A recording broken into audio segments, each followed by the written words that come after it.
Oke, selamat malam dan salam sejahtera bagi kita semua. Yang terhormat Ibu Ade Risnasari, SHMSI, selaku dosen pengampu mata kuliah Kewarganegaraan, serta teman-teman dan rekan-rekan saya semuanya. Kami dari kelompok 2 ingin mempresentasikan hasil diskusi kami yang berjudul Integrasi Nasional.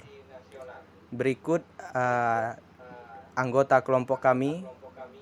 Yang pertama ada Alfani Romulda, yang kedua ada saya sendiri, yang ketiga ada Maudi Safitri, yang keempat ada Putri Rizky Handayani, dan yang kelima ada Wahyu Ananda Saputra. Baiklah, kita langsung saja ke materi pertamanya.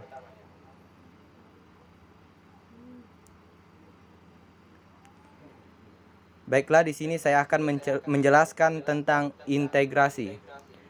Apa itu integrasi? Integrasi adalah tanggung jawab terhadap keutuhan dan kesatuan bangsa, atau tidak hanya sebagai generasi penerus bangsa, tetapi kita adalah generasi penerus bangsa di mana menuju tingkat sikap keadilan adalah suatu keharusan demi terciptanya kesejahteraan dan kemakmuran bangsa. Sebagai warga negara Indonesia yang baik, marilah kita memiliki rasa integritas nasional, yaitu sikap kepedulian terhadap sesama, serta memiliki rasa persatuan yang tinggi, baik terhadap bangsa, negara, terhadap agama, sosial, budaya, maupun keluarga. Tidak ada kata terlambat untuk memulai terciptanya kehidupan yang berdasarkan Pancasila, berpegang teguh pada semboyan bangsa Bhinneka Tunggal Ika, dan bersandar hukum pada undang-undang. 5. Integrasi suatu bangsa terjadi karena adanya perpaduan dari unsur seperti unsur bangsa, tradisi, kepercayaan atau agama, sosial budaya, ekonomi, sehingga terwujudnya suatu kesatuan wilayah, politik, ekonomi, sosial, dan budaya yang membentuk jati diri suatu bangsa. Selanjutnya,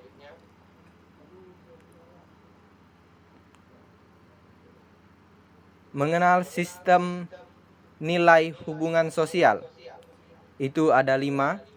Yang pertama, melakukan pengorbanan sebagai langkah penyesuaian antara banyak perbedaan, perasaan, keinginan, dan ukuran penilaian.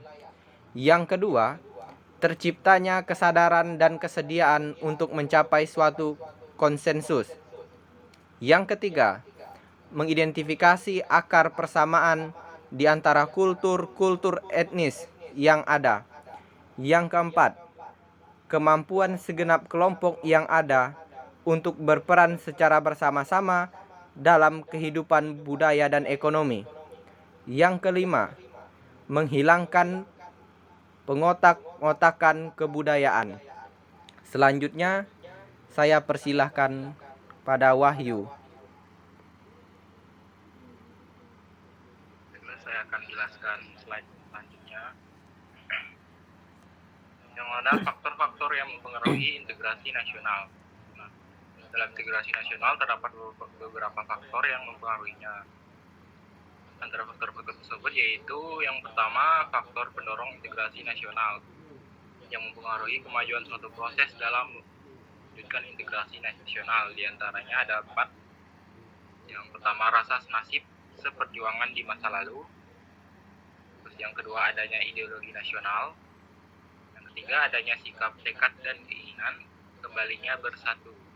Dan yang terakhir, adanya ancaman dari luar.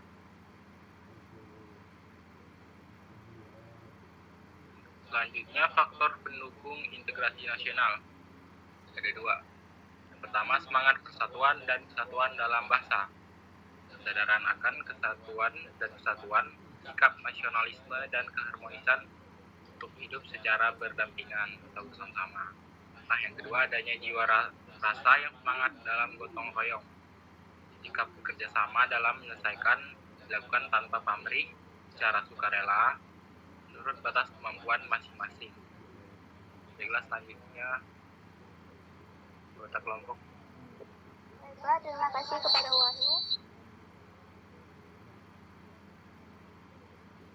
Di sini saya akan menjelaskan tentang faktor penghambat integrasi nasional dan bagaimanakah proses integrasi nasional di Indonesia. Pertama-tama saya akan menjelaskan tentang faktor penghambat integrasi nasional. Faktor penghambat itu sendiri merupakan suatu penghalang untuk melakukan tindakan secara individu maupun kelompok.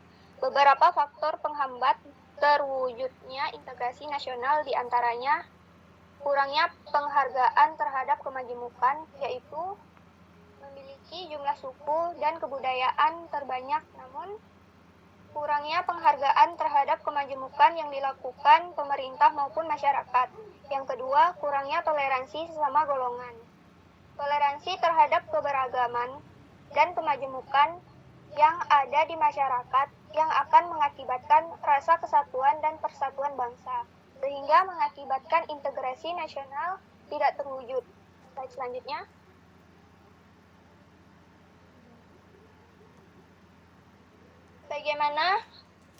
Bagaimanakah proses integrasi nasional di Indonesia?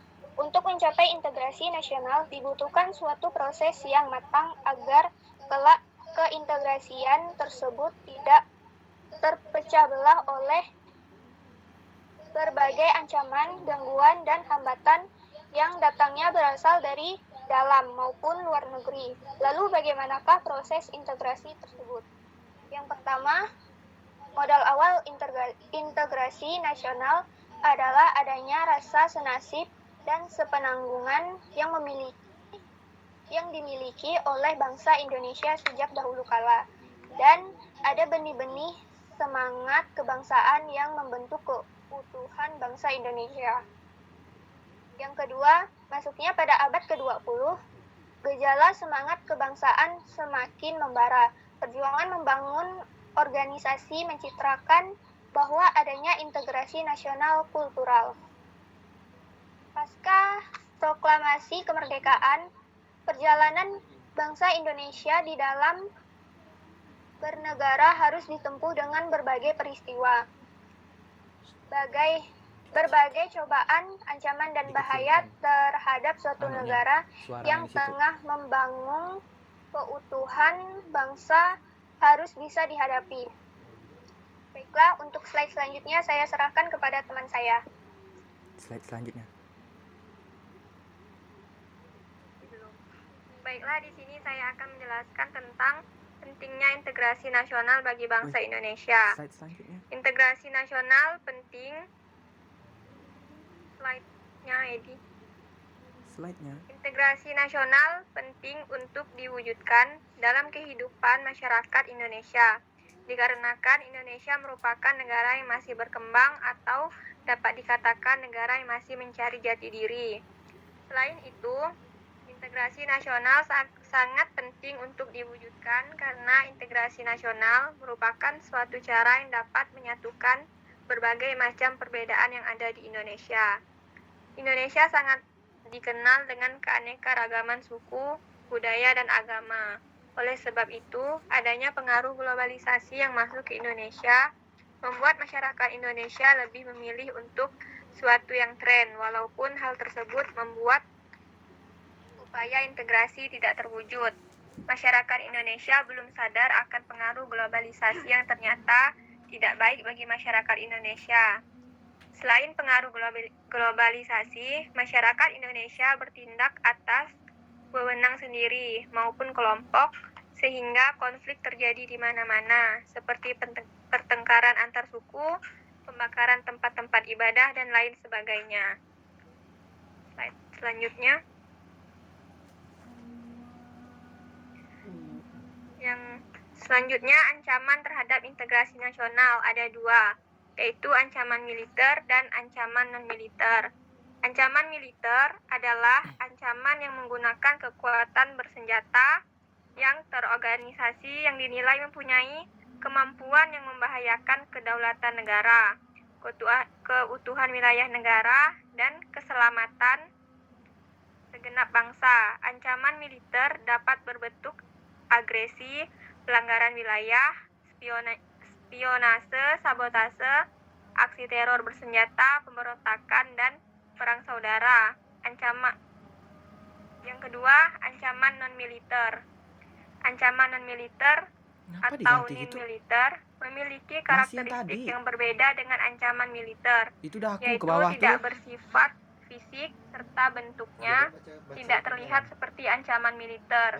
Ancaman non-militer berbentuk ancaman terhadap ideologi, politik, Ke atas ekonomi, lagi. sosial budaya, penahanan, dan Ke keamanan. slide 11. Aku tuh. Oke, baiklah, di sini saya akan menjelaskan contoh ancaman militer. Yang pertama itu ada agresi. Yang kedua ada invasi. Yang ketiga ada bombardemen. Yang keempat ada blokade.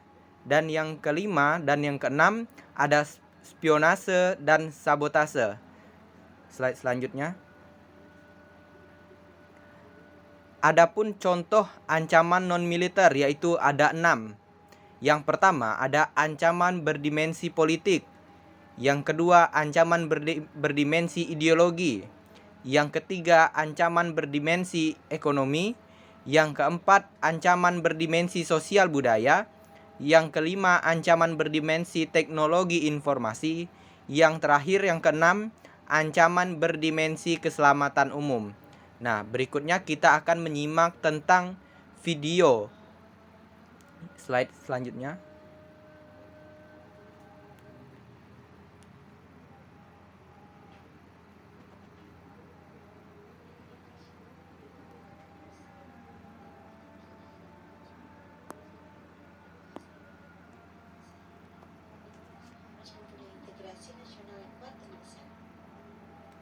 Kuat kan? Indonesia merupakan negara besar yang memiliki berbagai macam Gitu sih. agama dan bahasa yang berbeda, sehingga Indonesia harus mempunyai integrasi nasional yang kuat dan besar. Dunia melihat Indonesia sebagai negara dengan integrasi yang baik, karena bersatunya segala macam perbedaan tersebut tentu mendapat keadilan. Integrasi nasional sering mengalami ancaman dari segi sosial dan budaya, mulai dari isu suku dan ras. Yang salah satu contohnya yaitu penangkapan kelompok mahasiswa Papua di Surabaya, sampai masalah kelompok agama yang membuat negara kita terpecah menjadi dua golongan. Itu semua harus segera dihentikan. Namun, ras dan agama tidak boleh dijadikan polemik di negeri ini. Seperti saling melecehkan satu golongan dengan golongan lain, diskriminasi satu golongan yang mayoritas terhadap yang minoritas, sampai tindakan kekerasan terhadap golongan tertentu. Itu semua bisa menimbulkan konflik yang mengancam integrasi itu sendiri, seperti contohnya masalah mahasiswa Papua yang membuat sebagian kota di Papua menjadi memanas, bertengkarnya golongan agama tertentu dengan agama lain, dan berujung saling menebar kebencian. Seharusnya perbedaan cara ini menjadi kelebihan kita untuk kita bisa menguatkan integrasi nasional. Jadi, cara ini bisa mengganggu integrasi Indonesia. Lalu, bagaimana cara mengatasinya? 1. Berpikir terbuka. 2. Menyadari kalimat kita sebagai negara yang besar. 3. Jangan memenggak orang lain dengan berdasarkan suku, agama, dan ras. Yang keempat, jangan diam saja ketika kita melihat rasisme. Kelima, tidak memilih terma berdasarkan warna, kulit, ras, dan suku. Maka dari itu, penting bagi kita sebagai masyarakat Indonesia untuk menjaga integrasi, agar Indonesia menjadi negara yang kaya akan keanekaragaman budaya dan suku. Jadikan perbedaan menjadi kekuatan negeri ini. Jadi lewat video ini, kita sadar keberagaman harus kita syukuri agar saling memahami dan bekerja sama dalam membangun integrasi Indonesia. sebuah negara yang memiliki keberagaman suku dan budaya, namun tetap satu jiwa. Video ini dipersembahkan oleh mahasiswa desain grafis Politeknik Negeri Jakarta. Matikan.